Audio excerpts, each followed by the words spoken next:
The plate slipped from my fingers before I could catch it, shattering against the polished marble floor with a crash that seemed to echo through the entire restaurant. Fragments of white porcelain scattered like snowflakes across the black tiles, the expensive veal osso buco spreading in a messy puddle. The dining room went silent for one excruciating moment, dozens of eyes turning to stare at the disaster, and at me. Cazzo, che giornata di merda, I muttered under my breath, the Italian curse my grandmother had taught me slipping out before I could stop myself. My cheeks burned as I knelt down, desperately trying to gather the broken pieces with trembling hands. Miss Parker, that's the third plate this week. Mr. Donati's voice boomed across the dining room of Bellissimo, the upscale Italian restaurant where I'd been working for the past 8 months. He stood with his arms crossed, his round face flushed with anger. The cost is coming out of your paycheck. Again. I'm sorry, Mr. Donati. It won't happen again, I promised, knowing full well it was a lie. My exhaustion made my fingers clumsy, my mind foggy. Working double shifts 6 days a week would do that to anyone. Clean it up, now, and be quick about it, he snapped, before turning to the other patrons with an apologetic smile. Please, continue enjoying your meals, everyone. My sincerest apologies for the disturbance. I bit my lip to keep from crying as I scurried to the supply closet for a broom and dustpan. At 26, I hadn't imagined this would be my life. Scraping by on tips, living in a shoebox apartment with a roommate I barely knew, drowning in student debt from a degree I never finished. After my mother's cancer diagnosis last year, I dropped out of nursing school to help with her medical bills. Now she was gone, and I was left with nothing but grief and debt.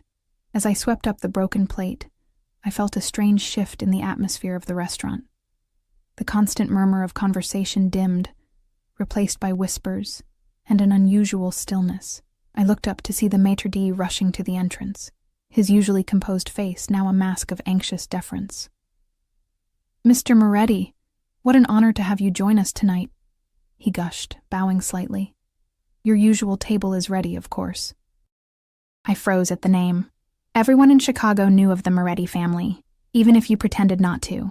They controlled half the city's businesses, some legitimate, most not. Rumors of their involvement in everything from protection rackets to worse circulated constantly, though nothing ever seemed to stick to them legally. I'd seen the name in newspapers, heard it whispered in corners of the restaurant, but I'd never seen any of them in person. Until now. He entered surrounded by 3 men in dark suits, their eyes constantly scanning the room. But it was him I couldn't look away from. Tall, with broad shoulders, perfectly fitted in what was clearly a custom suit. He moved with the confident grace of a predator. His dark hair was styled impeccably, his jawline sharp enough to cut glass. But it was his eyes that held me captive, dark as midnight, and just as fathomless. Alessio Moretti, the youngest son who had somehow risen to become the head of the family at just 32, after his father's mysterious retirement to Sicily. I realized I'd been staring only when those dark eyes suddenly locked with mine. His gaze flickered briefly to the mess at my feet, then back to my face with an intensity that made my skin prickle. I quickly looked down, focusing on sweeping the remaining shards into the dustpan, willing myself to become invisible. I managed to clean up the mess and retreat to the kitchen, where chaos reigned as the chef barked orders at his staff. The news of Moretti's arrival had everyone on edge. Sophia. Mr. Donati grabbed my arm as I disposed of the broken plate. Table 7 needs a server. Monica called in sick and we're short-staffed. My stomach dropped. Table 7? But I don't care if it's the Pope himself. You're the only one available. Don't screw this up. His fingers dug into my arm. One mistake with the Morettis and you're done. Understand? I nodded, my throat too dry to speak. As I straightened my black uniform dress and retied my apron with trembling fingers, I gave myself a silent pep talk. Just take their order, bring their food, don't make eye contact. Simple. Nothing was ever simple when it came to the Morettis, as I was about to discover. I approached table 7 with my professional smile firmly in place, notepad clutched like a shield. Alessio Moretti sat with his back to the wall, giving him a clear view of the entire restaurant. His 3 companions were positioned around the table, their eyes constantly moving, assessing. Good evening, gentlemen, I managed without my voice shaking. Welcome to Bellissimo. "May I start you with some drinks?" While the others ordered scotch and whiskey, Moretti simply watched me. I could feel his gaze like a physical touch, assessing, calculating. When I finally turned to him, I found myself trapped in those dark eyes. "And for you, sir?" I asked, proud that my voice remained steady. "You're new," he stated rather than asked, his voice a deep, smooth rumble with just a hint of an Italian accent. "I've been here 8 months, sir," I replied automatically. One corner of his mouth lifted slightly. "Yet, I've never seen you before." "I usually work lunch shifts and weekdays, sir." I didn't add that I'd picked up extra shifts wherever I could to make rent. He studied me for another moment before saying, "Barolo, the 2010 Reserve." I nodded and turned to leave when his voice stopped me. "What's your name?" I hesitated, something instinctive warning me against sharing even that small piece of information. But refusing wasn't an option. Sophia Parker." "Italian?" he asked, his head tilting slightly. "My grandmother was from Florence." Something flickered in his eyes. Interest, perhaps. "Bring the wine yourself, Sophia Parker. Don't send anyone else." It wasn't a request. The night progressed in a blur of tension. Every time I approached their table, conversation would cease. Every time I leaned in to place a dish or refill a glass, I could feel Moretti's eyes following my movements. His companions treated me with disinterest bordering on disdain. But he watched me with an intensity that made me feel both seen and exposed. By the time I brought their desserts, my nerves were frayed. As I set down the tiramisu in front of one of the men, his hand brushed against mine in a way that couldn't be accidental. I jerked back instinctively, causing the dessert to slide precariously close to the edge. The man smirked, his eyes traveling up and down my body in a way that made me feel dirty. "Careful there, pretty girl," he said, his voice slick with suggestion. "We wouldn't want another accident, would we?" Before I could respond, Moretti's voice cut through the air, cold and sharp as ice. "That's enough, Vince." Just 2 words, spoken barely above a whisper, but Vince's smirk vanished instantly, replaced by something that looked remarkably like fear. "Sorry, boss. Just having a little fun. She's not here for your amusement."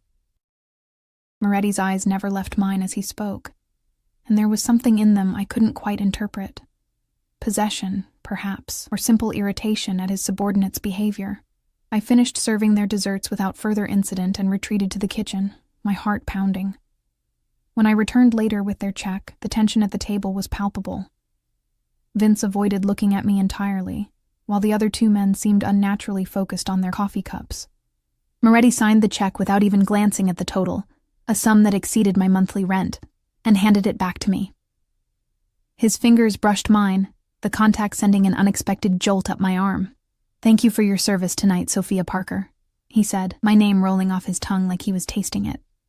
I nodded, unsure what to say, and turned to leave. "One moment." His voice stopped me in my tracks. "I believe you dropped this earlier." When I turned back, he was holding up a worn silver bracelet. My mother's bracelet, the one she'd given me before she died. My hand flew to my wrist, finding it bare. How had I not noticed it was missing? Thank you," I stammered, reaching for it. He held it just out of reach, examining the simple charm that hung from it. A small silver key. "This is important to you." It wasn't a question, but I answered anyway. It was my mother's. Something shifted in his expression, a softening so subtle I might have imagined it.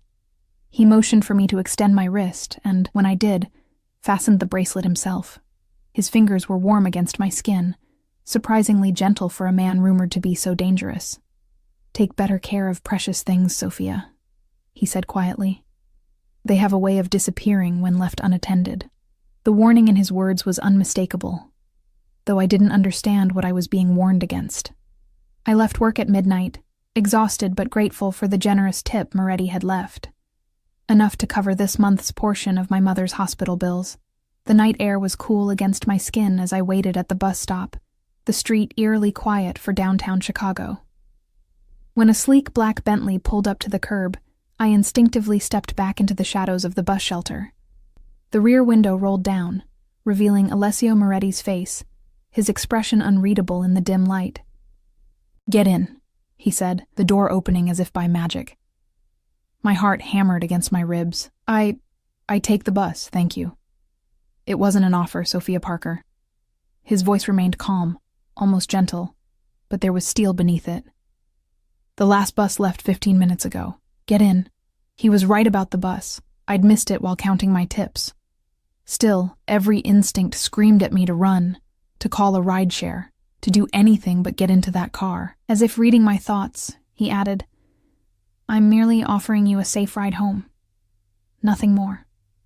Perhaps it was exhaustion, or the genuine concern I thought I detected in his voice, or simply the knowledge that refusing Alessio Moretti twice in one night might be more dangerous than accepting his offer.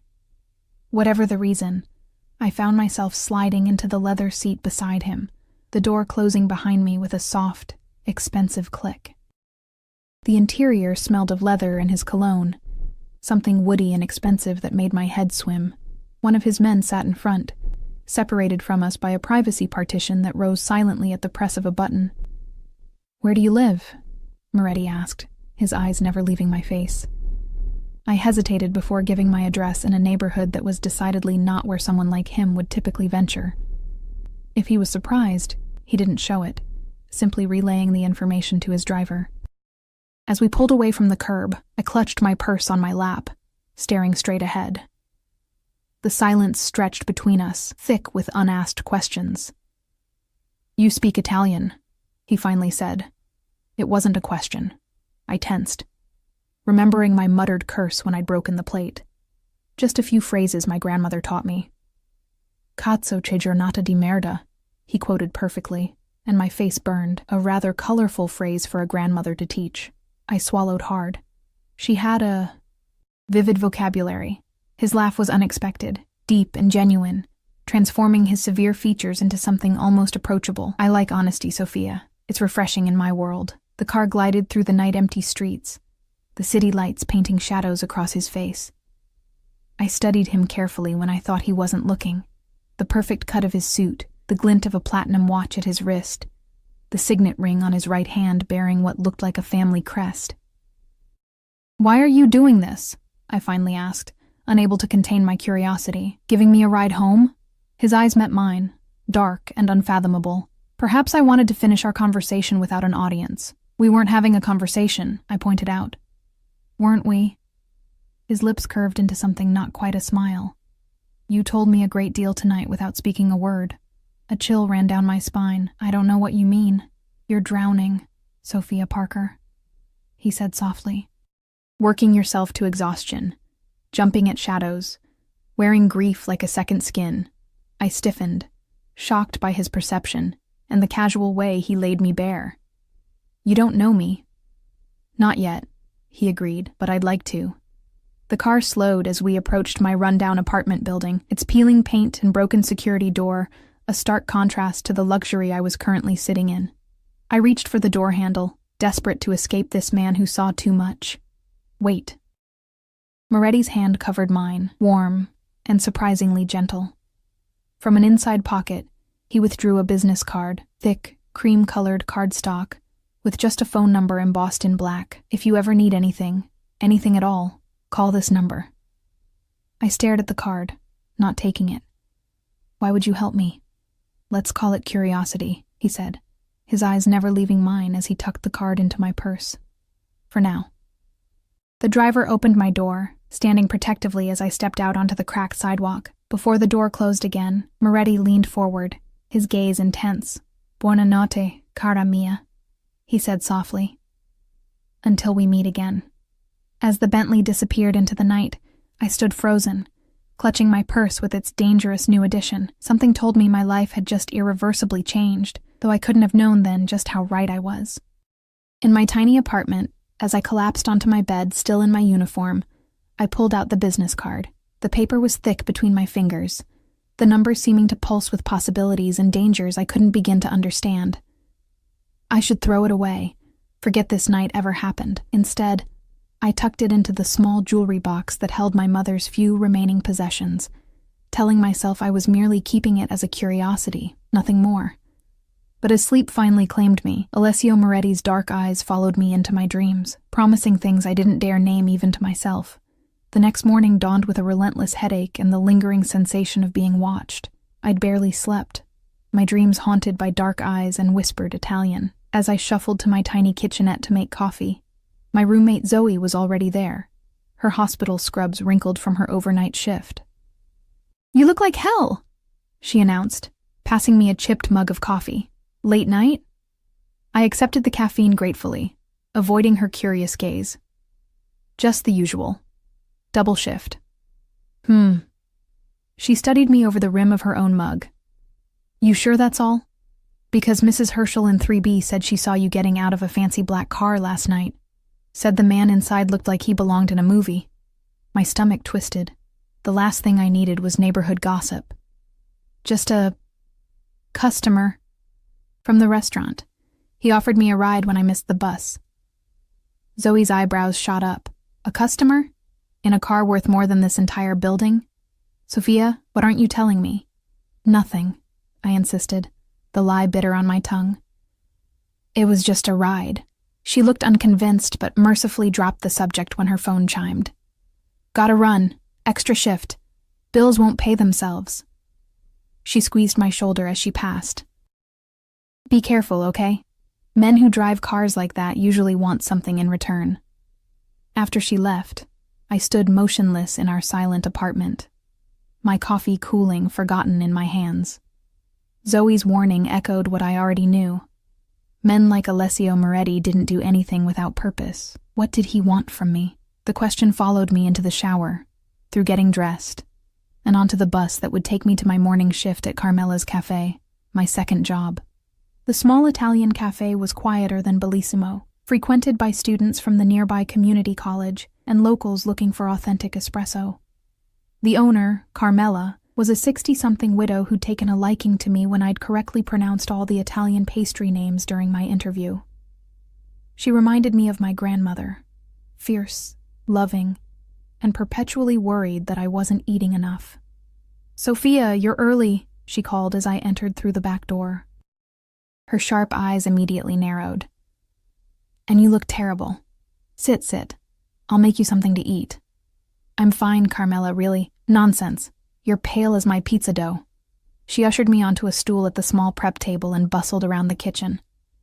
"That fancy restaurant is working you too hard. You should quit. Work here full-time." I smiled tiredly. "You know I can't afford that. Bellissimo pays better." She muttered something in Italian that sounded distinctly unflattering toward my other employer as she placed a plate of frittata in front of me. "Eat. Then we talk."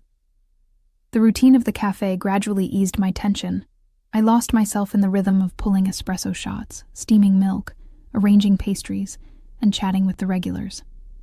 Here, in this warm space smelling of coffee and baked goods, last night felt like a strange dream.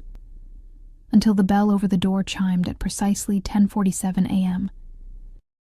I didn't need to look up to know who had entered. The cafe went quiet, conversation stuttering to a halt as Alessio Moretti stepped inside, followed by a single bodyguard who positioned himself near the door.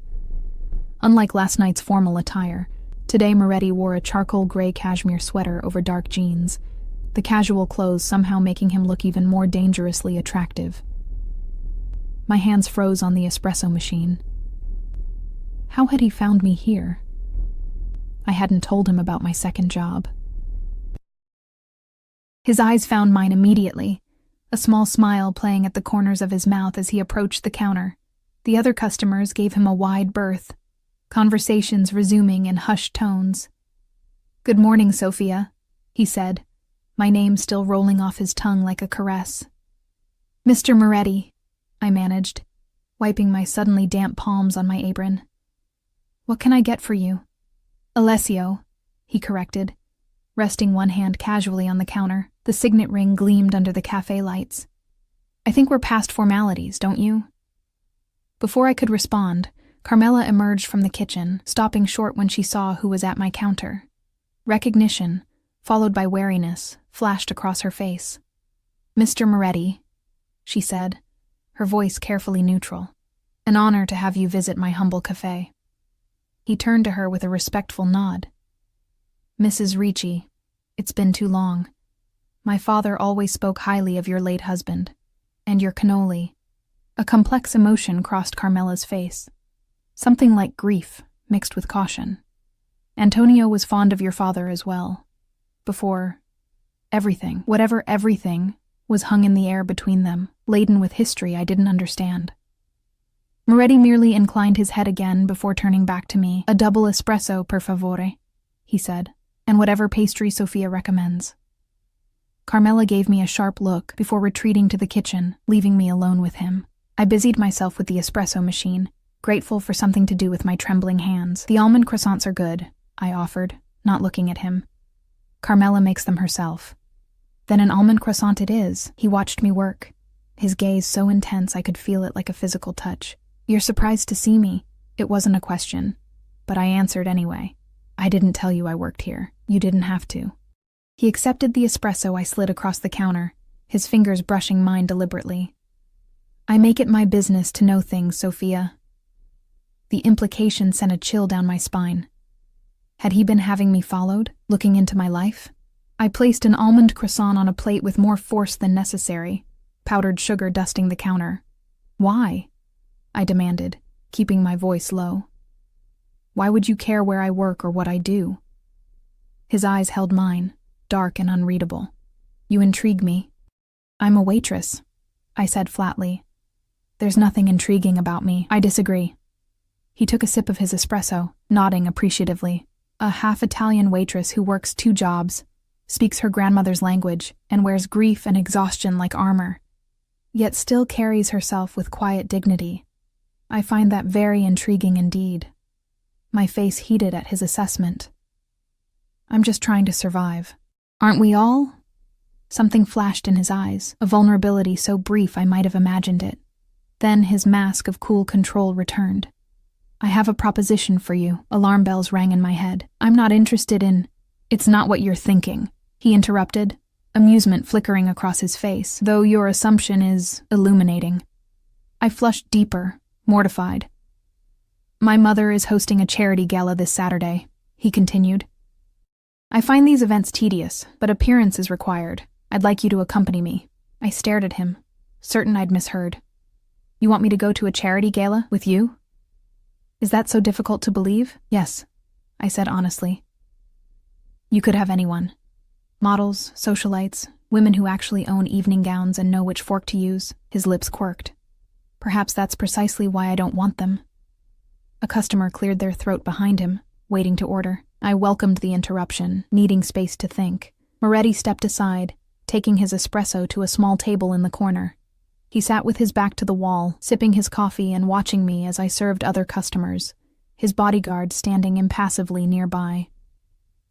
When the morning rush subsided, he approached the counter again, setting down his empty cup. "You haven't given me an answer." I wiped my hands on my apron, buying time. "I don't have anything to wear to something like that." "That can be arranged. I'm working Saturday night at Bellissimo." "No, you're not.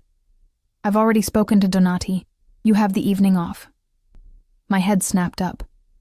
"You spoke to my boss? Without asking me first?" A flash of annoyance crossed his face. "I anticipated your practical objections." "That's not your decision to make," I said, anger overriding my fear. "You can't just rearrange my life because you've decided I'm intriguing." For a moment, his expression darkened, and I remembered exactly who I was talking to. A man whose family name made people tremble, whose business dealings were whispered about but never openly discussed. I'd crossed a line, speaking to him this way. To my surprise, the darkness passed, replaced by something that looked almost like respect. "You're right," he said, the admission clearly costing him. "It was presumptuous of me. I apologize." The words sounded foreign on his tongue, as if he rarely had cause to use them. I blinked, thrown off balance by his concession. He reached into his pocket and withdrew a small white card, different from the one he'd given me last night. "My mother's charity supports medical research for rare childhood cancers. The gala raises funds for families struggling with medical bills." He placed the card on the counter between us. "Perhaps that might interest you, given your own recent experiences." My breath caught. How did he know about my mother, about the medical bills that had consumed my life savings and then some? The invitation stands, he continued, his voice gentler than I'd heard it before. A car will come for you at 7 on Saturday if you decide to accept. If not, he shrugged one shoulder elegantly. I'll understand. He turned to leave, his bodyguard immediately moving to open the door. At the threshold, he paused, looking back at me. For what it's worth, Sophia, I think you'd bring more genuine compassion to that ballroom than all the socialites and their designer gowns combined. The bell chimed as the door closed behind him, leaving me clutching the invitation card with shaking hands. It was thick, cream-colored cardstock embossed with gold lettering. The Moretti Foundation Annual Charity Gala, supporting families fighting childhood cancer. Carmela emerged from the kitchen as soon as he was gone, her face tight with concern. Sophia, mia cara, what have you gotten yourself into? Nothing, I insisted, still staring at the invitation. He's just a customer. She made a sound of disbelief. Alessio Moretti is not just anything. I've known that family for 40 years. They don't take interest in people without reason. What did you mean before? I asked, seizing the opportunity. About his father and everything? Carmela sighed, suddenly looking every one of her 60-odd years. Old history. Chicago was different then. Territories, families, loyalties. She waved a hand dismissively. What matters is the present. And in the present, you need to be careful. The Morettis. They live in a different world. A dangerous one. I know who they are, I said quietly. What they're rumored to do. Then you understand why I worry. She patted my cheek affectionately. Beautiful girls like you don't enter their world without paying a price. I tucked the invitation into my apron pocket, trying to ignore the way it seemed to burn against my hip for the rest of my shift. By closing time, I'd convinced myself I couldn't go. Entering Alessio Moretti's world, even for one night, was a risk I couldn't afford. But as I unlocked the door to my apartment that evening, I found a large white box waiting on my doorstep, tied with a simple black ribbon. No card, no note. There didn't need to be. Only one person would have sent it. With trembling fingers, I carried it inside and placed it on my bed. The ribbon slid away like silk, and when I lifted the lid, I gasped. Nestled in tissue paper lay the most beautiful dress I'd ever seen. Deep emerald green, with a fitted bodice and flowing skirt that would fall just below my knees. It was elegant without being ostentatious, expensive without screaming its price tag. More disturbing was that it would fit me perfectly.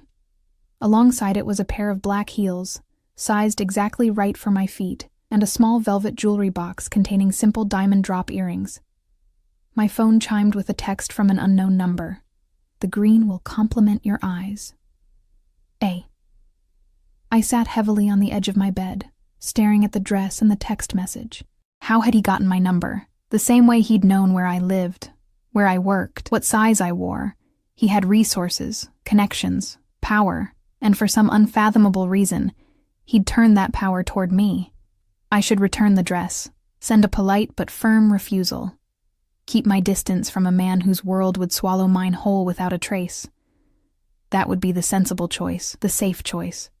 Instead, I found myself replying, "How did you know my size?" His response came immediately. "I pay attention to details, Kara." "Does this mean you'll come?" I stared at my phone, my thumb hovering over the keyboard. One word would commit me to stepping into his world, if only for a night. One word would change everything, yes. The moment I sent it, a strange sense of inevitability washed over me, like I'd been moving toward this decision from the instant his dark eyes had first met mine across the restaurant. Saturday arrived with unseasonable warmth for late September in Chicago. I spent the day in a state of nervous anticipation, alternating between certainty that I should cancel and strange excitement for the evening ahead. Zoe had left for her shift at the hospital with a knowing smile and a whispered, "Be safe," leaving me alone with my thoughts and the emerald dress that hung on my closet door like a challenge. At precisely 6:55, my phone chimed with a text. "Your car is waiting. A." I took one final look in the mirror. The dress fit as if it had been made for me. the color making my hazel eyes look more green than brown. I'd swept my dark hair up into a simple chignon, applied minimal makeup, and added the diamond earrings, the only truly valuable things I now owned. My mother's bracelet gleamed at my wrist, the small silver key catching the light. Just one night, I whispered to my reflection, then back to reality. But as I stepped outside to find the same black Bentley waiting at the curb, its driver holding the door open with respectful deference, I couldn't shake the feeling that reality as I knew it was already slipping away, replaced by something far more dangerous and alluring. The car glided through Chicago's evening traffic, carrying me toward the glittering lakefront where the city's elite gathered in their mansions and penthouses. We eventually turned through ornate gates, following a curved driveway toward a sprawling estate that looked more like it belonged in the Italian countryside than on Lake Michigan's shore. "Whose home is this?" I asked the driver, finding my voice at last. "The Moretti family residence, miss," he replied. "Mr. Alessio grew up here." The car stopped at the foot of marble steps leading to massive wooden doors thrown open to reveal warm light and the distant sounds of an orchestra. As the driver opened my door, a familiar figure appeared at the top of the steps. Alessio Moretti stood waiting for me, devastatingly handsome in a perfectly tailored black tuxedo. As our eyes met, something passed between us, a current of recognition, of inevitability. And though every instinct warned me to run back to the safety of my small life, I found myself climbing the steps toward him instead, drawn by a force I couldn't name and wasn't sure I wanted to resist. Alessio's eyes darkened as I approached, his gaze traveling from my face to the emerald dress and back again. "You are stunning, Sophia," he said, his voice low enough for only me to hear. "Thank you," I replied, suddenly aware of how out of place I was. "For the dress, too. It's beautiful." "The dress is merely fabric," he said, offering his arm. "You're what makes it beautiful." I placed my hand on his arm, feeling the solid strength beneath the expensive suit. As we entered the mansion, I fought to keep my expression neutral. But it was difficult not to gape. The foyer alone was larger than my entire apartment, with soaring ceilings, marble floors, and a grand staircase that curved elegantly upward. Paintings that looked like they belonged in museums hung on the walls, and fresh flowers spilled from crystal vases taller than I was. "Try not to look so impressed," Alessio murmured, amusement coloring his voice. "Most of these people mistake awe for weakness." I squared my shoulders, lifting my chin slightly. "Is that why you brought me? To impress them with how easily awed I am?" Something flashed in his eyes, surprise, followed by that same respect I'd glimpsed in the cafe. "I brought you because I wanted you here," he said simply. "The rest doesn't matter." But it did matter, as became immediately clear when we entered the main ballroom. Conversation stuttered to a halt as heads turned in our direction. Women in designer gowns and men in custom tuxedos stared openly, their expressions ranging from curiosity to blatant disapproval. "Alessio, darling," a woman's voice called, and the crowd parted to reveal an elegant woman in her 60s, her silver-streaked dark hair swept into an immaculate updo. Despite her age, she moved with the grace of someone half her years, her black gown whispering against the marble floor as she approached. "I was beginning to think you wouldn't come." "Mother," Alessio greeted her, bending to kiss her cheek. "You know I wouldn't miss your gala." Her sharp eyes, the same midnight color as her son's, turned to me with undisguised interest. "And who is your lovely guest?" "Sophia Parker," Alessio said, his hand coming to rest at the small of my back. "Sophia, my mother, Elena Moretti." I extended my hand, hoping she couldn't see it trembling. "It's an honor to meet you, Mrs. Moretti. Your home is beautiful." She took my hand, her grip surprisingly strong. "Italian?" she asked, though I was certain she already knew the answer. "My grandmother was from Florence," I replied, the same answer I'd given her son. A smile that didn't quite reach her eyes curved her lips. How delightful. "Alessio, do introduce Sophia around." "I must check on the auction items." She patted his cheek in a gesture both affectionate and proprietary before gliding away, leaving a cloud of expensive perfume in her wake. "She doesn't approve of me," I murmured, as Alessio guided me deeper into the room. "She doesn't know you," he corrected. "My mother reserves judgment until she has all the facts." "And what facts are those?" His hand pressed more firmly against my back. That you're not like the women I usually bring to these events." Before I could ask what he meant, we were approached by a group of men in tuxedos, their expressions a careful blend of deference and caution as they greeted Alessio. I stood silently as they discussed business matters in vague terms. Property acquisitions, import challenges, staffing issues at establishments with Italian names. One of them was Vince, the man who had made me uncomfortable at the restaurant. His eyes slid to me repeatedly, his gaze assessing and cold. "Miss Parker," he said during a lull in the conversation. "That's quite a dress. I barely recognized you without your waitress uniform." Heat rushed to my face, but before I could respond, Alessio's arm slid around my waist. "Sophia is my guest tonight, Vince," he said, his tone pleasant, but with an undercurrent of warning. "I trust you'll remember that." Vince's smile froze. "Of course, boss. Just making conversation." "Find someone else to converse with," Alessio suggested, his voice still light despite the unmistakable command. The group dispersed quickly after that, leaving us momentarily alone in the crowded room. I stepped away from his hold, needing space to breathe. "You didn't have to do that. I can handle myself." "I know you can," he said, surprising me. "But tonight, you're under my protection. That means something in my world." "And what exactly is your world, Alessio?" I asked, emboldened by the champagne I'd sipped and the frustration of being treated like a possession. "Everyone here looks at you like you're either royalty or a predator they're afraid to turn their backs on." His expression remained impassive, but something flickered in his eyes. Perhaps I'm both. Before I could press further, the orchestra began playing a waltz, and couples moved to the center of the ballroom. Alessio extended his hand. "Dance with me." It wasn't a request, but neither was it quite a command. Something in between, an expectation that assumed compliance, but offered the illusion of choice. I hesitated only briefly before placing my hand in his.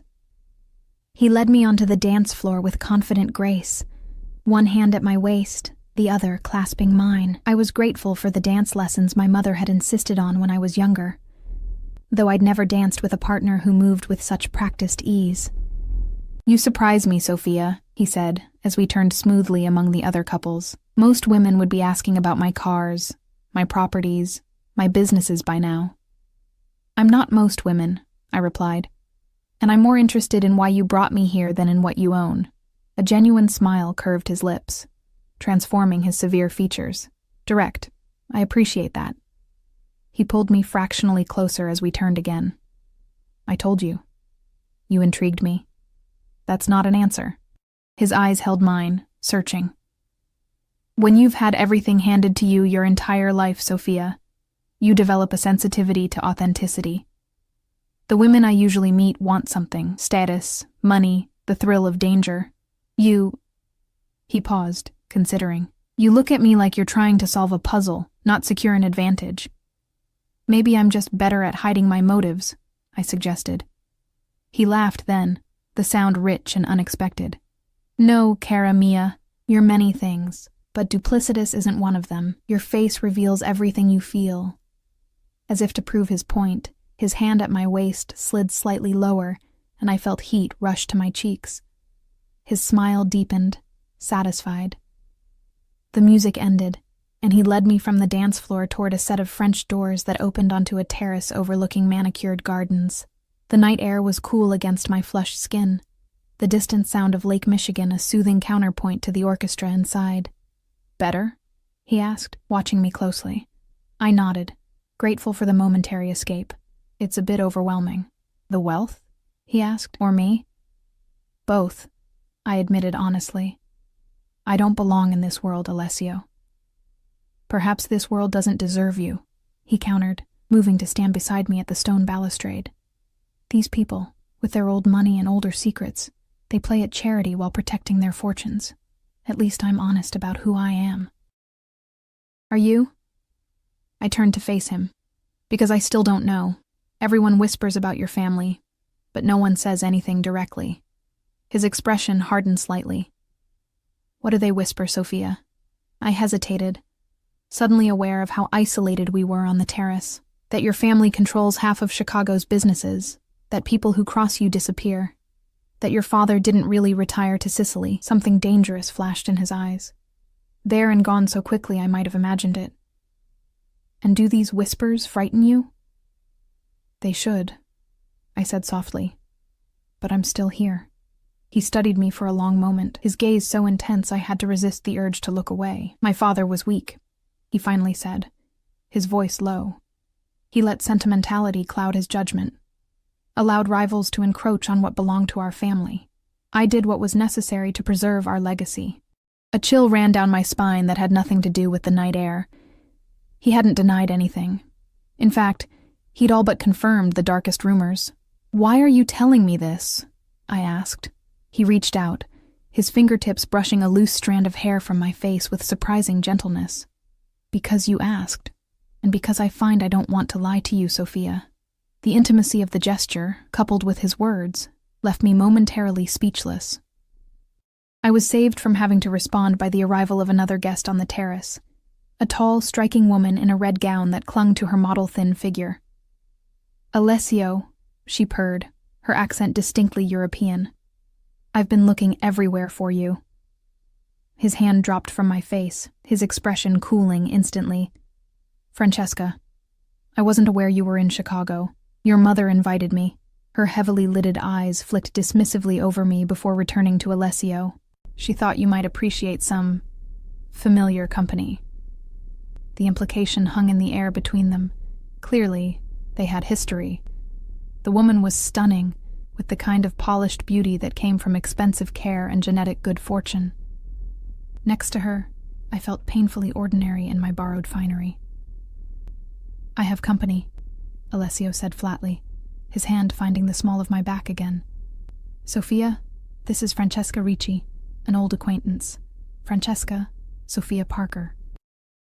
Francesca's perfectly sculpted eyebrows rose fractionally. "Parker? Not Italian, then." "My father was American," I said, oddly defensive. "My mother's family was from Florence." "How quaint."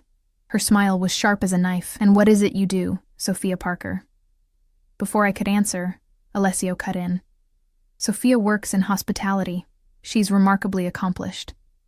Francesca's laugh was like glass breaking. "Beautiful, but dangerous. Hospitality? Alessio, your mother will have a fit." "My mother's opinions are her own," he said coldly. "As are mine." She stepped closer, placing a manicured hand on his arm. "Don't be difficult, Tesoro. You know how these little diversions of yours always end. Why put the poor girl through it?" I felt my face burn with humiliation.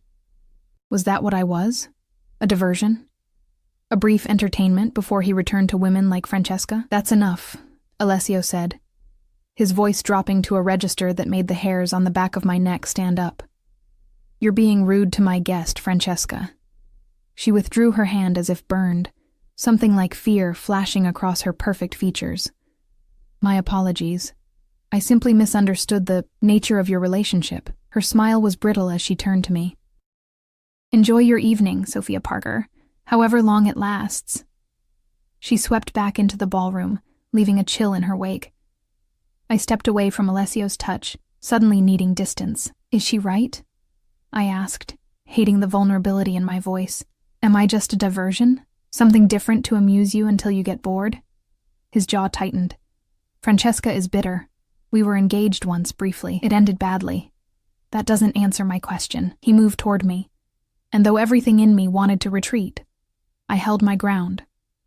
"I don't know what this is yet, Sophia," he said, his voice softer than I'd heard it before. But it's not a diversion. The sincerity in his eyes was disarming. I wanted to believe him, even as every rational part of me screamed that this was dangerous. He was dangerous. A man like him didn't enter the life of a woman like me without devastating consequences. Before I could respond, a discreet cough interrupted us. One of Alessio's men stood at the terrace doors. "Excuse me, sir. There's a situation that requires your attention." Alessio's expression darkened. "Now? I'm afraid so, sir. Your mother suggested the study." He sighed, clearly annoyed at the interruption. "Tell her I'll be there momentarily." When the man had gone, he turned back to me. "I need to deal with this. Will you be all right on your own for a few minutes?" Part of me was relieved for the reprieve, a chance to gather my scattered thoughts away from his overwhelming presence. I'll be fine. Go handle your situation. He hesitated, then reached for my hand, bringing it to his lips in a gesture that seemed both archaic and intimate. Don't disappear on me, Kara, he murmured against my skin, sending a shiver up my arm. I'm not finished with you yet. The words could have sounded threatening, but the warmth in his eyes transformed them into something closer to a promise. Then he was gone, striding through the ballroom with purpose, people instinctively moving from his path. I remained on the terrace for several minutes, trying to calm my racing heart and sort through the confusing jumble of emotions Alessio Moretti evoked in me. Fear, fascination, a dangerous attraction I couldn't afford to indulge. When the night air became too cool, I reluctantly returned to the ballroom, where the gala was in full swing. I made my way to the bar, ordered a glass of water, and tried to blend into the background. An impossible task given the curious glances and whispered comments that followed me. Clearly, my appearance with Alessio had caused quite the stir. "You're making quite an impression," a voice said beside me, and I turned to find Elena Moretti, a champagne flute balanced delicately between her fingers, though perhaps not the one you intended. I straightened my spine. "I didn't come here to make an impression, Mrs. Moretti." "No?" Her smile was cool but not unkind. "Then why did you come, Sophia Parker?" The direct question caught me off guard. "Your son invited me," I said, opting for simple truth. "My son invites many women to many events," she replied, her gaze assessing. "Most of them arrive with an agenda." "I don't have an agenda," I said firmly. "I came because—" I hesitated, unsure how to articulate my reasons when I barely understood them myself. "Because you're curious about him," she finished for me, "about his world, about the power he wields so effortlessly." She sipped her champagne. "It's a natural response. Alessio has that effect on women. Always has." "It's not about power," I insisted, though I wasn't entirely sure that was true. There was something undeniably compelling about the way he commanded a room, the way people deferred to him without question. Elena's expression softened marginally. "Perhaps not entirely, but be careful, my dear. My son doesn't give his interest lightly. But neither does he give his heart. Men like him, men like his father, they take what they want and move on. It's their nature." Before I could respond to this maternal warning, a commotion near the entrance to the ballroom caught our attention. Raised voices, then a man stumbling backward as if pushed. Alessio appeared in the doorway, his expression thunderous, his hand gripping the arm of a younger man who looked vaguely familiar. "What on earth?" Elena murmured, setting down her champagne. "Excuse me." She moved swiftly toward the disturbance, the crowd parting for her as it had for her son. I remained where I was, watching as Alessio released the man with a slight shove, speaking words I couldn't hear, but whose tone was unmistakable. Cold fury, barely contained. The younger man straightened his jacket, his face flushed with either embarrassment or anger. He said something in return, his gaze suddenly shifting in my direction. Alessio followed his line of sight, our eyes meeting across the room. Something in his expression changed, hardened, and he gestured sharply to one of his men, who immediately began moving toward me. Alarm flared in my chest. What was happening? The bodyguard reached me before I could decide whether to stay or flee. "Miss Parker," he said respectfully, "Mr. Moretti asks that you join him. Now." I followed the bodyguard through the crowd, acutely aware of the eyes tracking our progress. Whatever confrontation had occurred seemed to have been temporarily diffused. Alessio now stood with his mother and the younger man in what appeared to be a tense but controlled conversation. As we approached, I could hear Elena speaking in rapid Italian, her elegant hands gesturing emphatically. The young man, perhaps in his early 30s, with the same dark coloring as the Morettis but lacking Alessio's commanding presence, was shaking his head, his expression sullen. "I've done nothing wrong," he was saying as we came within earshot. "You're overreacting as usual." "Marco," Alessio said, his voice deceptively calm, "this is neither the time nor the place." His eyes flicked to me as I stopped beside his bodyguard, and something in his expression shifted. "Sophia, come here." It wasn't quite an order, But neither was it a request. I moved to his side, hyper-aware of the curious onlookers pretending not to watch the family drama unfolding. "Sophia, my younger brother Marco," Alessio said, placing a hand at the small of my back in what was becoming a familiar gesture of both possession and protection. "Marco, Sophia Parker." Marco's eyes, the same midnight shade as his brother's and mother's, widened in recognition. "Parker? The waitress?" He gave a disbelieving laugh. "So the rumors are true. You're slumming it these days, brother." Elena made a sharp noise of disapproval. "Enough, Marco. You're embarrassing yourself and the family." "I'm embarrassing the family." Marco's voice rose slightly before he caught himself, leaning in to hiss, "While he parades his latest conquest at Mother's charity gala. A waitress, for God's sake." I stiffened, humiliation burning through me. "I should go," I murmured to Alessio, starting to pull away. His grip tightened, keeping me firmly at his side. "No," he said, his eyes never leaving his brother's face. "Marco is just leaving." "You can't dismiss me like one of your employees," Marco snapped. "This is Mother's event, not yours, and as such, I expect my sons to behave with dignity," Elena interjected smoothly. "Marco, we'll discuss this tomorrow.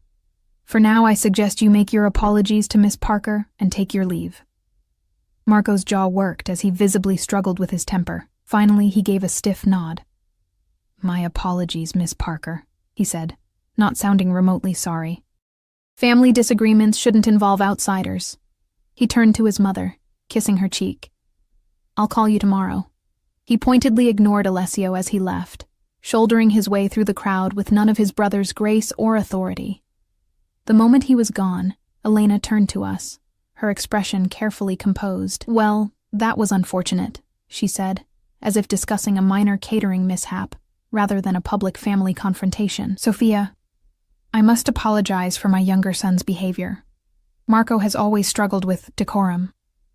"It's fine," I said automatically, though it was anything but.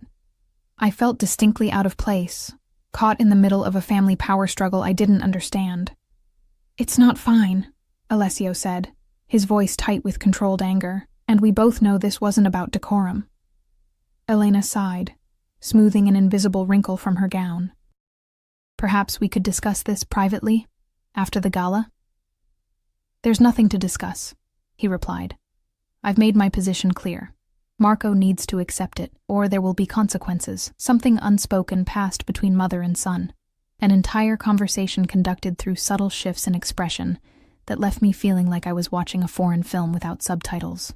"Very well," Elena finally said. "But this isn't over, Alessio. The family expects unity, especially now." Her eyes darted briefly to me before she added, "We can't afford distractions." With that cryptic comment, she turned to greet an approaching couple, smoothly transitioning back into her role as gracious hostess. Alessio's hand remained at my back, his touch tense. "What was that about?" I asked quietly. "Why was he so upset to see me?" Alessio guided me toward a quieter corner of the ballroom. "Family business," he said dismissively. "Marco has always resented my position. He thinks he should have a greater role in the family's affairs. And my presence upset him because—" Alessio's jaw tightened. "Because he knows I value you, and he looks for any perceived weakness to exploit." The statement, that Alessio Moretti valued me, a waitress he'd known for all of 3 days, should have seemed absurd. Yet something in his eyes, in the protective way he'd positioned himself between me and his brother, made me believe him. "Come," he said, taking my hand. "I think we've provided enough entertainment for one evening." He led me through a side door and down a corridor lined with paintings that looked valuable enough to fund my entire education. We climbed a sweeping staircase, the sounds of the gala fading behind us until we reached a set of double doors. Alessio opened them, revealing a large study with floor-to-ceiling windows overlooking the lake.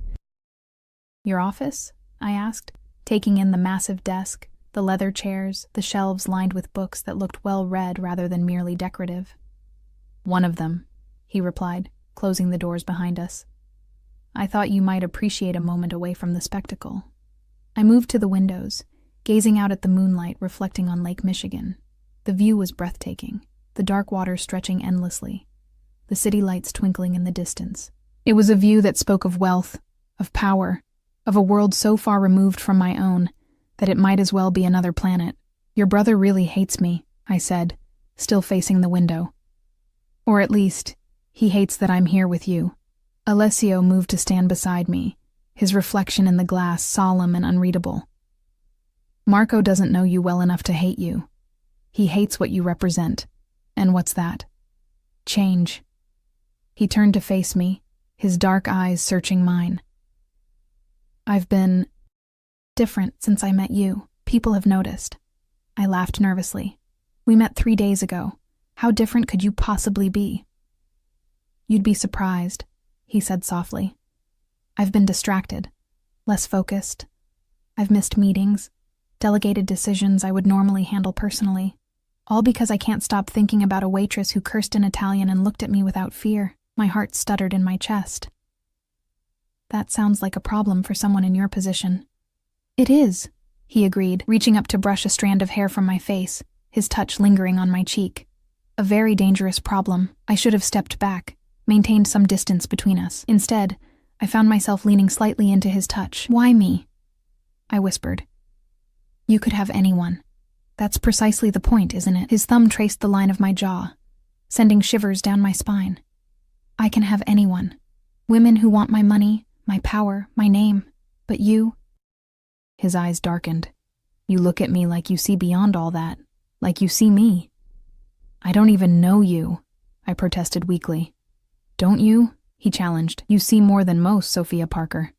It's what makes you dangerous." Before I could respond, a sharp knock on the door interrupted us.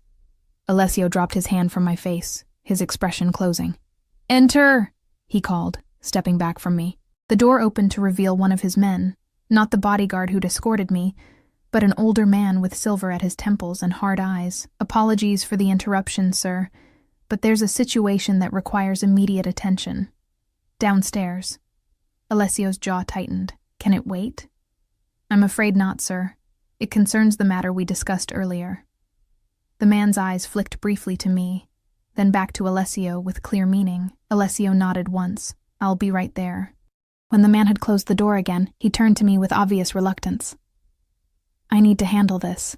"More family business?" I asked. A ghost of a smile touched his lips. "Something like that. Wait for me here. I won't be long." "I can return to the gala." "No," he said, his tone brooking no argument. "After Marco's display, I'd prefer you stay where I know you're safe." "Please," he added, the word sounding unfamiliar on his tongue. "Make yourself comfortable. There's a bar by the bookshelf if you'd like a drink." With that, he was gone, leaving me alone in the study of one of Chicago's most notorious men. I wandered to the bookshelves, running my fingers along leather-bound volumes of Italian poetry, history texts, and surprisingly classic literature. A well-worn copy of Dante's Inferno caught my eye, the same edition my grandmother had kept on her nightstand throughout my childhood. I pulled it from the shelf, leafing through the pages marked with annotations in a strong, masculine hand. The notes were in Italian, but I recognized enough words to realize they were thoughtful, scholarly observations. This was not the reading material I'd expected from a man rumored to rule Chicago's underworld. Replacing the book, I moved to his desk, knowing I should respect his privacy, but unable to resist the temptation to learn more about him. The surface was meticulously organized, files stacked neatly, a silver pen set positioned just so, a laptop closed and centered perfectly. The only personal item was a small framed photograph of a much younger Alessio with an older man who must have been his father. They shared the same commanding presence, the same penetrating gaze.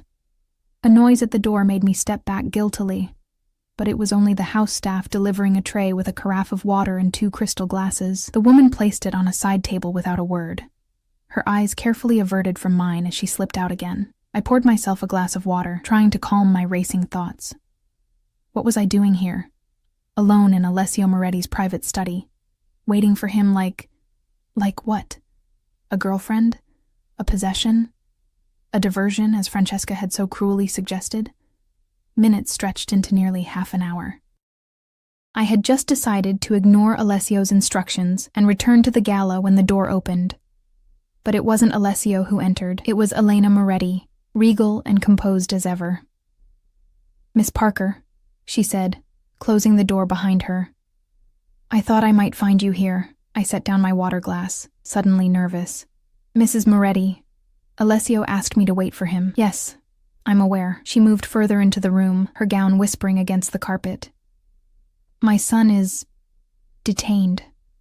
He asked me to check on you. Something about her explanation felt off, but I had no grounds to question it." "That's very kind of you." She gestured to one of the leather chairs. "May I?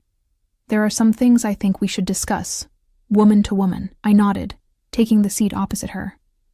Up close, I could see the fine lines around her eyes, the only indication of her age in an otherwise perfectly preserved face. She folded her hands in her lap, studying me with the same intensity her son often displayed. "You're very beautiful," she said at last, "though I suspect you don't fully realize it.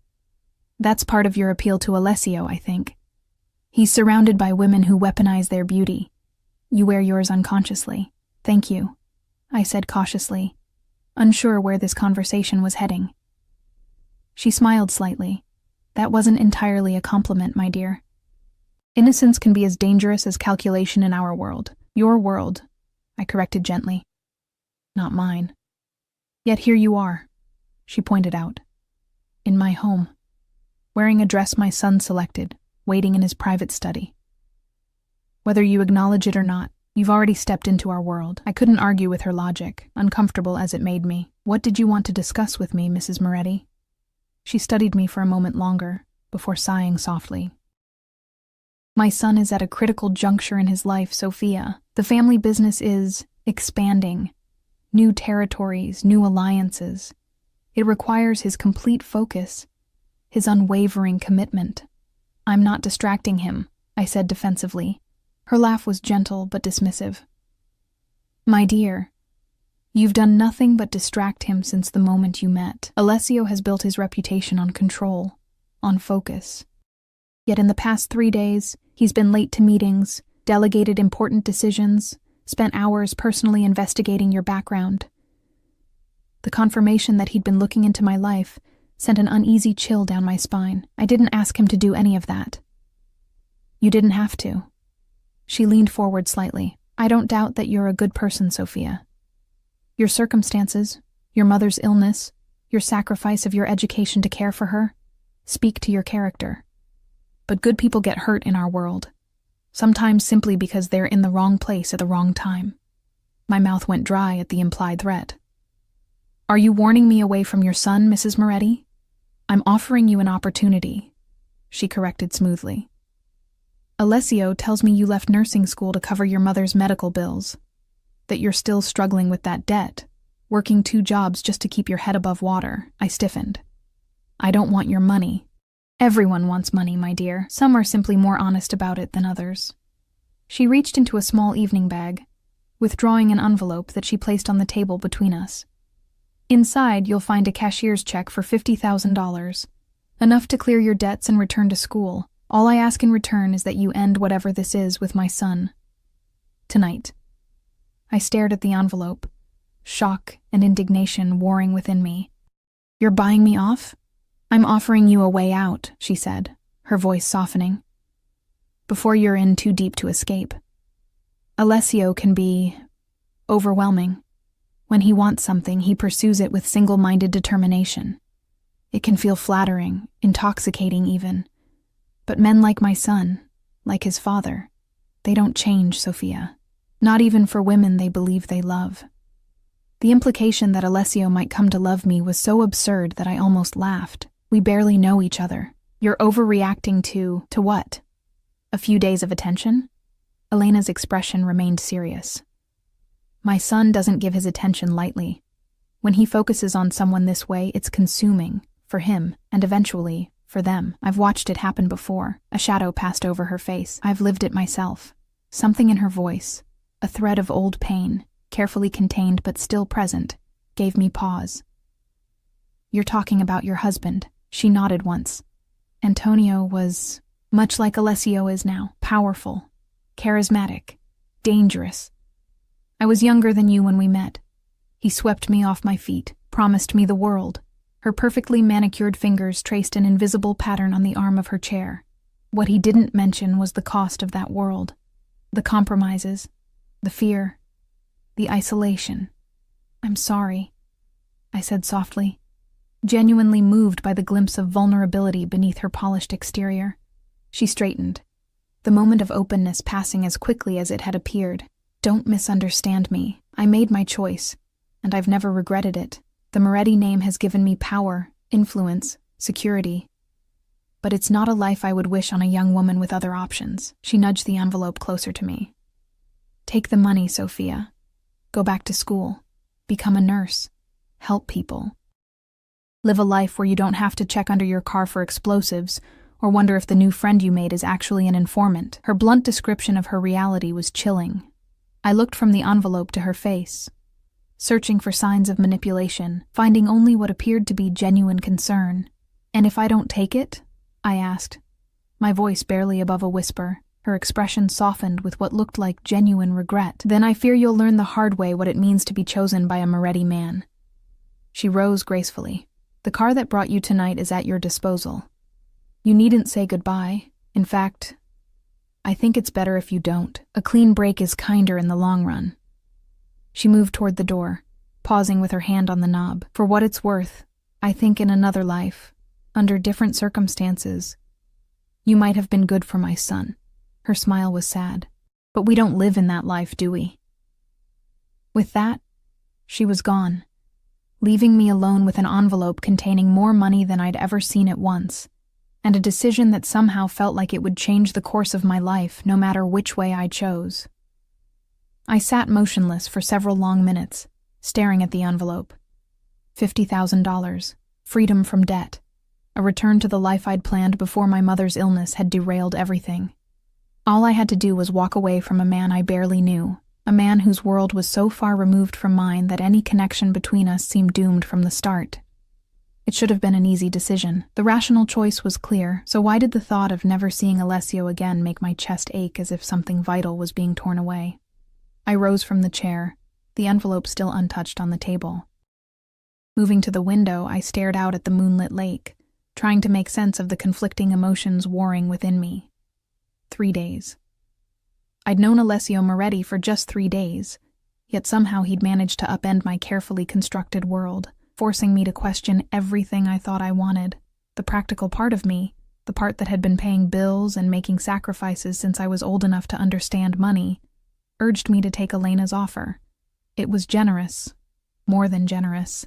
With $50,000, I could clear my debts, return to nursing school, rebuild the life I'd planned before grief and poverty had ground my dreams to dust. Yet something deeper, more instinctive, rebelled at the idea of being bought off, of having a price tag attached to whatever was developing between Alessio and me.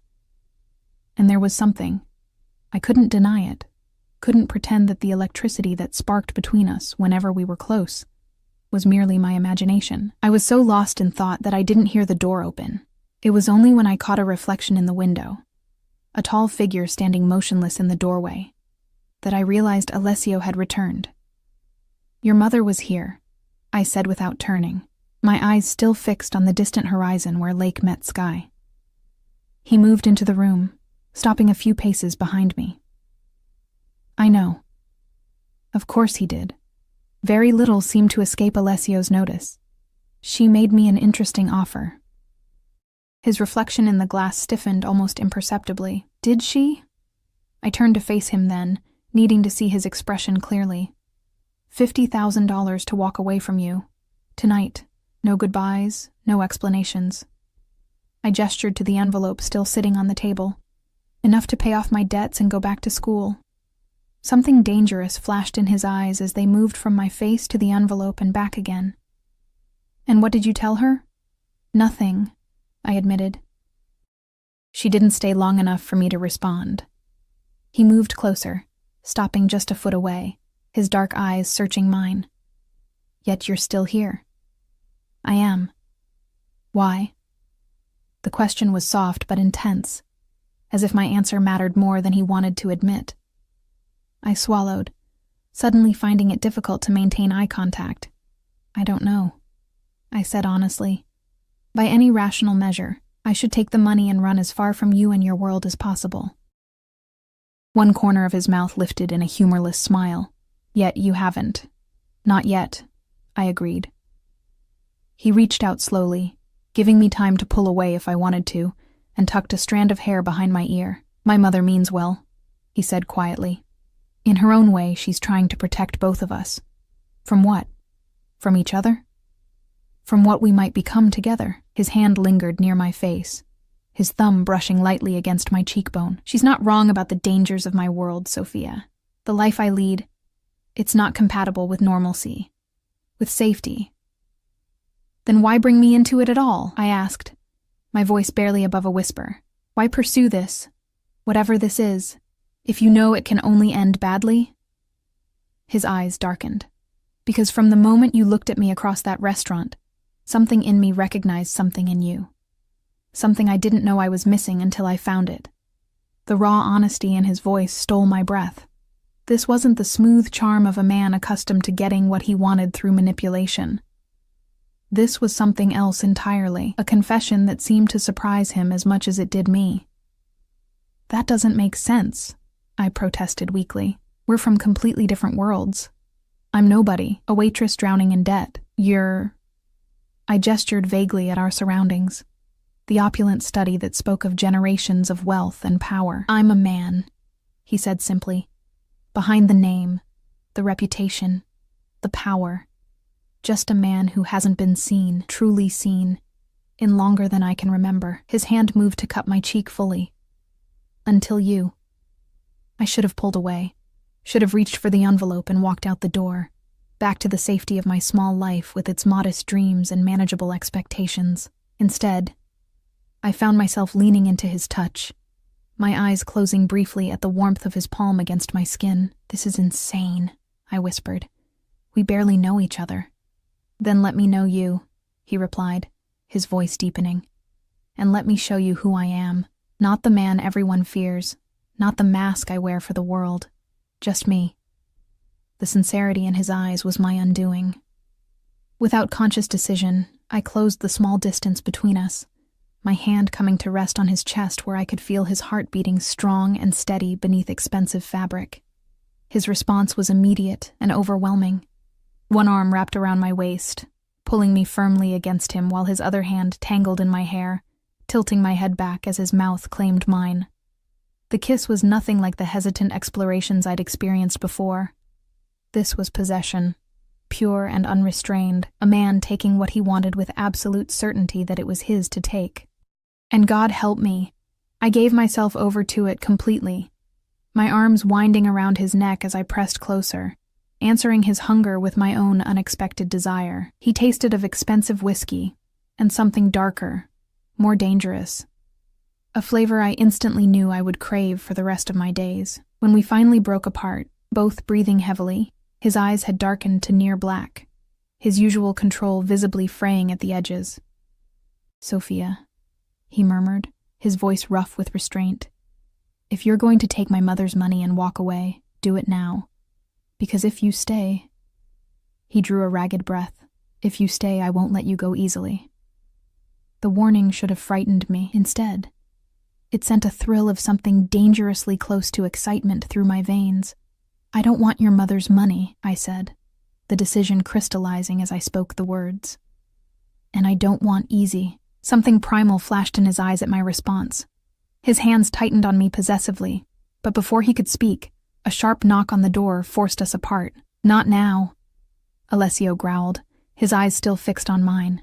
The door opened anyway, revealing the same silver-haired man from earlier. Sir, I wouldn't interrupt if it wasn't urgent. There's been an incident at the docks, Salvatore's crew. It can't wait. Alessio closed his eyes briefly, frustration evident in the rigid line of his shoulders. When he opened them again, I could see the transformation. The man who had held me with such tender passion, receding behind a mask of cold authority. I'll be right there, he said, his voice now devoid of the warmth it had held moments ago. The man nodded once and withdrew, leaving the door slightly ajar. Alessio turned back to me, conflict clear in his expression. Go, I said softly. understanding without being told that whatever required his attention was serious. "Handle your business." He reached for my hand, bringing it to his lips in a gesture that was becoming familiar. "This isn't how I wanted tonight to end," he said against my skin. "The night isn't over yet," I replied, surprising myself with my boldness. His eyes darkened again. "Wait for me here. Please. I'll have someone bring you anything you need when I return." He paused, his thumb tracing circles on my wrist. "We'll continue our conversation." The promise in his voice sent heat coursing through me. I nodded, unable to trust my voice. With visible reluctance, he released my hand and moved toward the door, pausing on the threshold to look back at me once more.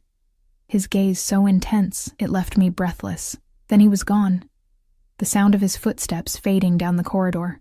I sank into one of the leather chairs, my heart racing, my lips still tingling from his kiss. What was I doing?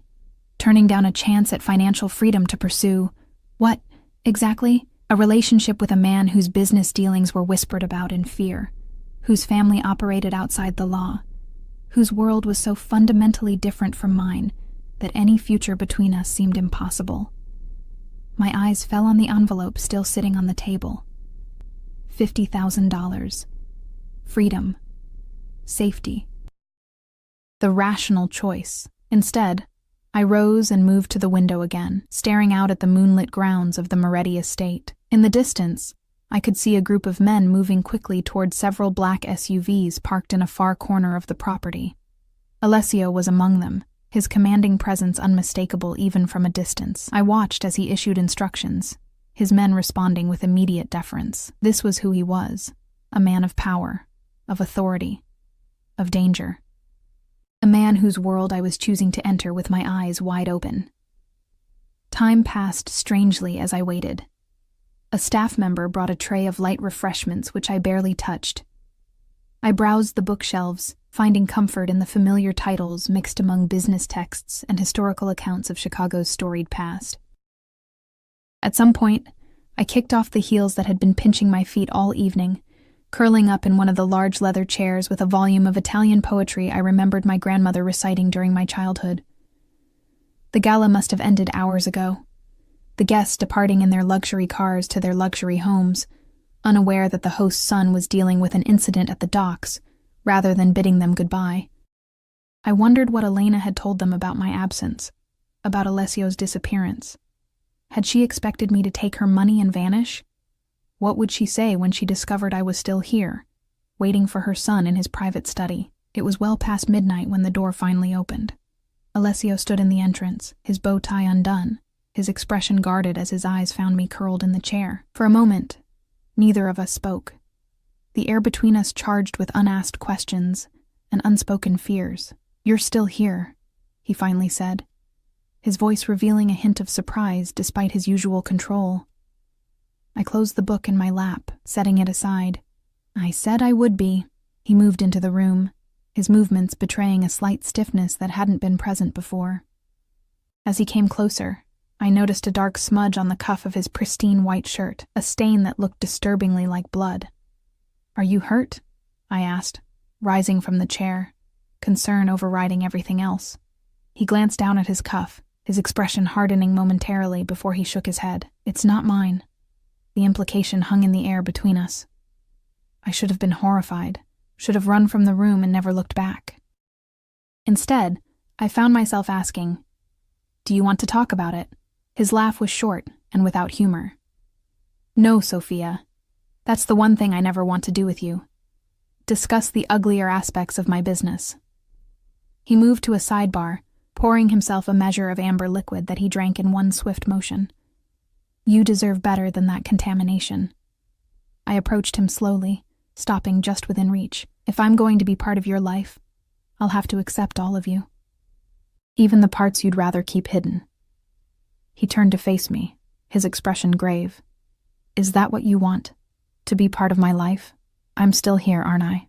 He set down his glass, his eyes never leaving mine. "Despite my mother's offer, despite what you might have witnessed tonight, despite knowing on some level exactly what kind of man I am." "I don't know what kind of man you are," I corrected softly. "Not fully." but I'd like the chance to find out. Something in his expression shifted, softened. You continue to surprise me, Sophia Parker. Is that a good thing? It's unprecedented, he admitted, reaching out to trace the line of my jaw with his fingertips. I've spent my life anticipating every move, predicting every reaction, but you defy expectation at every turn.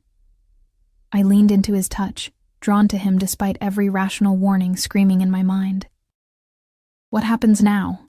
His thumb brushed across my lower lip, his eyes following the movement. Now, I take you home. It's late, and you've had enough of the Moretti family drama for one night. Disappointment flared briefly before I recognized the respect in his restraint. He wasn't dismissing me. He was giving me time to consider, to process, to be certain. And tomorrow? I asked. Tomorrow, he said, his voice deepening. I begin the process of making you mine. Properly.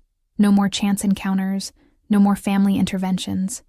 Just you and me, seeing where this leads. The possessiveness in his words should have alarmed me. Instead, it sent a thrill of anticipation down my spine. And if it leads somewhere serious? His expression grew solemn. Then you should know what you're getting into, cara mia. My world is not kind to weakness, to vulnerability. Being with me means accepting protection that will sometimes feel like a cage.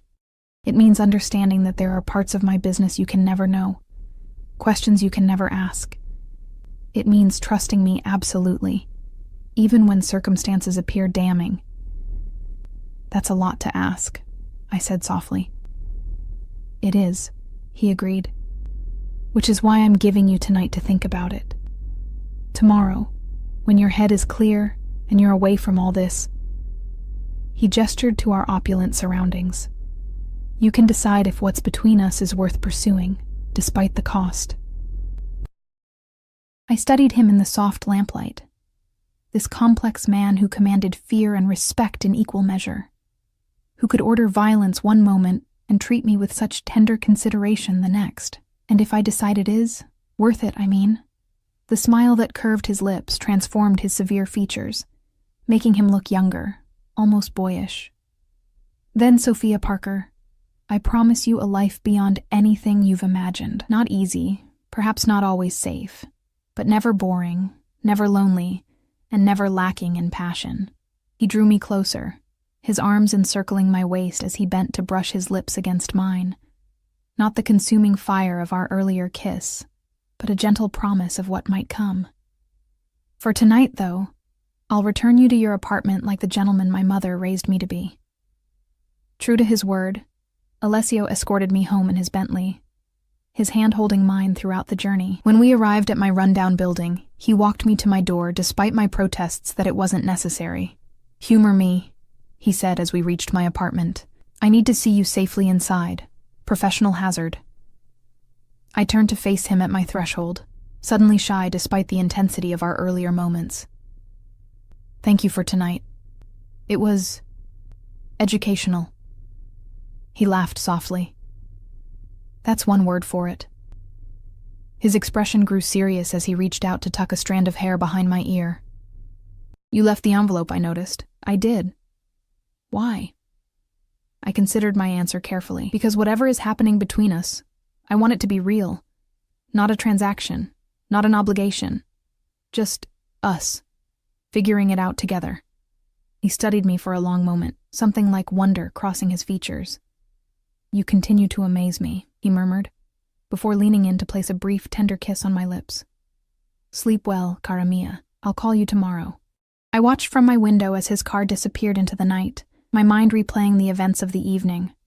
The confrontation with Marco, Elena's warning, the kiss that had changed everything. I should have been terrified, overwhelmed by the implications of involving myself with a man like Alessio Moretti. Instead, I felt strangely calm, as if I'd been moving toward this moment my entire life without realizing it. 6 months later, I stood in front of a different mirror in a different room, hardly recognizing the woman who looked back at me.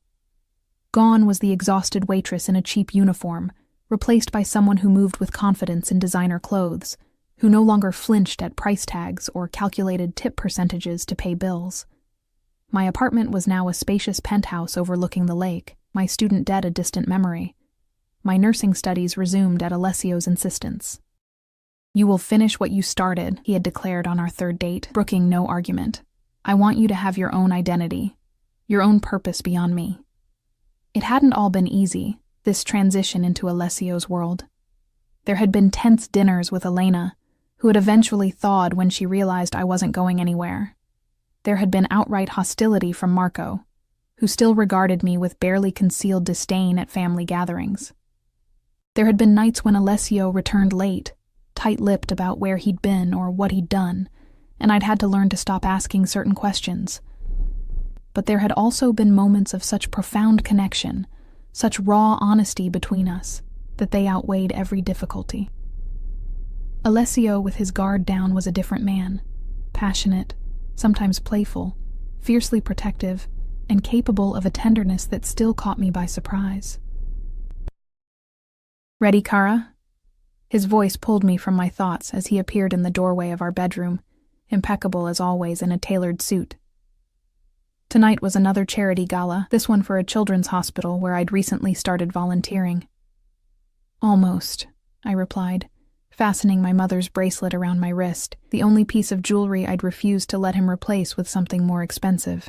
The silver key charm caught the light as I turned to face him. He moved behind me, his arms encircling my waist as he pressed a kiss to the sensitive spot below my ear. "You're beautiful," he murmured. His eyes meeting mine in the mirror, I leaned back against his solid strength, studying our reflection. The powerful man in his perfect suit, the woman who had found her own kind of strength in his world. We made an unlikely pair, the Mafia boss and the waitress who had cursed in Italian, yet somehow, against all odds, we fit. "What are you thinking?" he asked, his chin resting on my shoulder. I smiled, covering his hands with mine where they rested on my stomach. That 6 months ago, I was carrying plates and counting tips.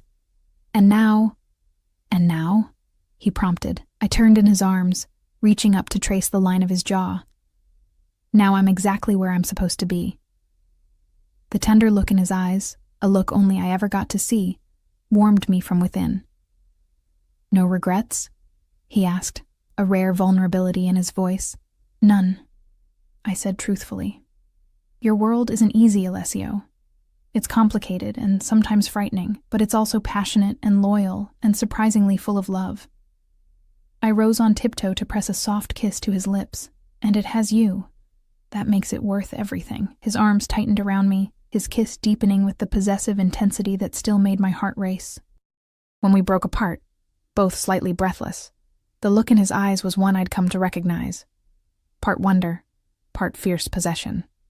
"Mine," he murmured, his voice rough with emotion. "Still can't believe you're mine," I smiled, taking his hand and placing it over my heart. "Yours," I agreed, "for as long as you want me." His answering smile, the rare, genuine one that transformed his entire face, lit something warm and bright within me. "Then prepare for forever, cara mia," he said, lacing his fingers through mine, "because I'm never letting you go." As we left the penthouse hand in hand, heading toward another night among Chicago's elite, I reflected on the strange, winding path that had led me here, from a broken plate and an Italian curse, to the arms of a man who ruled his world with iron control, yet looked at me like I was the miracle he'd never dared hope for. Life with Alessio would never be simple. There would always be parts of his business kept carefully separate from me, always be risks that ordinary couples never faced. But there would also be this, his hand in mine, his unwavering protection, his surprisingly tender heart that he shared with no one but me. My mother had always told me that the right path rarely feels easy, that true love asks something of us, challenges us to grow beyond our comfortable boundaries. Walking beside Alessio Moretti, I finally understood what she meant. Our beginning had been unlikely, perhaps even dangerous, but our story was ours alone, written in the language of risk and reward, of passion and protection, of two people who recognized in each other exactly what they'd been missing all along. And that, I decided as Alessio helped me into the waiting car, his dark eyes holding a promise only I could read, was a story worth living, with all its complications, with all its dangers, with all its unexpected joy.